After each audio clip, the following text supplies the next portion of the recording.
नमस्कार दोस्तों, स्वागत है आप सभी का टेक्निकल क्यूरियस में। दोस्तों, जब भी हम योग और प्राणायाम के बारे में सुनते हैं तो एक ही छवि हमारे दिमाग में बनती है और वो है स्वामी रामदेव की। और बने भी क्यों ना, योग और प्राणायाम को जिस मुकाम पर आज उन्होंने पहुंचाया है, शायद ही कोई दूसरा पहुंचाता।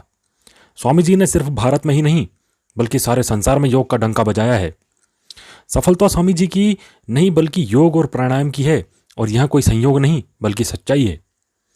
संसार में ऐसे अनगिनत उदाहरण हैं जिनकी लाइलाज बीमारियों को एलोपैथी से नहीं बल्कि योग और आयुर्वेद से बस में किया जा सका है। स्वामी रामदेव दुनिया में योग और प्राणायाम के ब्रांड एम्बेसडर हैं।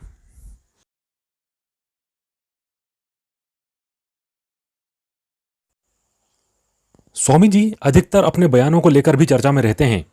उन्हें काफी मर्तबा एलोपैथी और मेडिकल साइंस के खिलाफ बयानबाजी करते हुए सुना जा सकता है। वे राष्ट्रीय मुद्दे जैसे भ्रष्टाचार, काला धन, विदेशी चीजों का उपयोग इत्यादि पर अपनी प्रतिक्रिया देने से नहीं चूकते और हमेशा आगे रहते हैं। इसी कड़ी में अभी हाल ही में उनके बयान पर बवाल मचा हुआ है। उन्होंने उनके एक कार्यक्रम के दौरान एलोपैथी को स्टूपिड और दिवालिया साइंस कह दिया, जिससे सारे देश की मेडिकल फील्ड में बवाल मच गया। सारे डॉक्टर्स और आईएमए यानी इंडियन मेडिकल एसोसिएशन के लोग उनसे नाराज हो गए और कहा कि स्वामी जी को माफी मांगनी चाहिए एवं उनके खिलाफ केस दर्ज होना चाहिए। हालांकि स्वामी जी ने माफी मांग ली थी और बयान वापस ले लिया था और कहा था कि वे मेडिकल साइंस के सभी रूपों का सम्मान करते हैं। एलोपैथी ने काफी जानें बचाई हैं, लेकिन उन्होंने एक पत्र ट्विटर पर जारी कर दिया जिसमें उन्होंने आईएमए से 25 सवाल पूछे हैं। दोस्तों, आप जब वे सवाल पढ़ेंगे तो कहीं ना कहीं आपको भी लगेगा कि वे सही हैं। आयुर्वेद एक प्राचीन पद्धति है जिसका उल्लेख शास्त्रों में भी मिलता है और सारी दुनिया इसका गुणगान कर रही है। बहुत सी लाइलाज बीमारियों का इलाज आयुर्वेद और योग से किया जाता है, जिसका तोड़ आज तक एलोपैथी के पास नहीं है। तो सवाल उठता है कि दोनों में से कौन सही है, आयुर्वेद और योग या एलोपैथी? दोनों अपनी जगह सही हैं। अगर आपको बुखार हुआ तो आप योग करना चालू नहीं करेंगे बल्कि तुरंत पैरासीटामोल खाएंगे, और यह सही भी है। लेकिन अगर आपको सर्दी जुकाम की वजह से बुखार आया हो तो एक बार तो काढ़े का ख्याल दिमाग में आएगा ही, भले ही आप तात्कालिक तौर पे पैरासीटामोल खा लें। ऐसी कई बीमारियां हैं जिन्हें भले ही आप एलोपैथी से कंट्रोल कर सकते हैं, परंतु जड़ से खत्म नहीं कर सकते। जड़ से खत्म करने के लिए आपको आयुर्वेद का ही सहारा लेना पड़ेगा। आयुर्वेद को लंबे समय के लिए इस्तेमाल किया जाता है।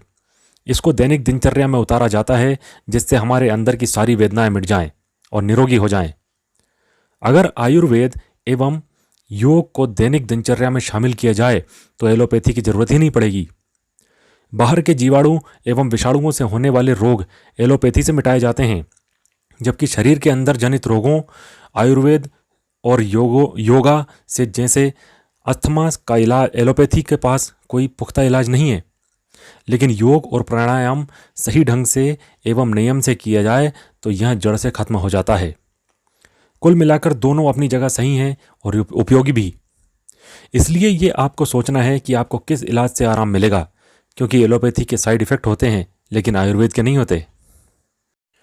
इस बात को नहीं झुटलाया जा सकता कि आयुर्वेदिक इलाज करने से जड़ से बीमारी खत्म हो जाती है। वो कैसी भी बीमारी हो, वो कितनी भी जटिल बीमारी हो, वो टाइम रहते अपने शरीर को छोड़ देती है। और ये बहुत ही संयम का और बहुत ही सब्र का काम है। इसे अपनी दिनचर्या में उतारना होगा और हर भारतीय, हर देश के इंसान को, दुनिया में सब इंसानों को इस आयुर्वेद और योगा को हम अपने जीवन में उतारना होगा और इससे होने वाले फायदे को देखना होगा। एलोपैथी खराब नहीं है, एलोपैथी बहुत अच्छी है और उससे तत्काल फ़ायदा मिलता है। लेकिन अगर हमें अपनी आयु बढ़ानी है या फिर हमें दूरगामी परिणाम अच्छे चाहिए तो हमें आयुर्वेद को अपनाना ही होगा। दोस्तों, स्वामी रामदेव ने 25 सवालों की चिट्ठी तो आईएमए तक पहुंचा दी, लेकिन अब सवाल ये है कि इसका जवाब इंडियन मेडिकल एसोसिएशन या फिर डॉक्टर्स कब तक देते हैं, क्योंकि उनके सवाल भी बिल्कुल सही हैं। दोस्तों, उम्मीद है आपको वीडियो पसंद आया होगा। अगर आपको वीडियो पसंद आया है तो लाइक कीजिए, सब्सक्राइब कीजिए और शेयर कीजिए, क्योंकि मैं ऐसे ही एनालिसिस और वीडियोस लाता रहूँगा। धन्यवाद।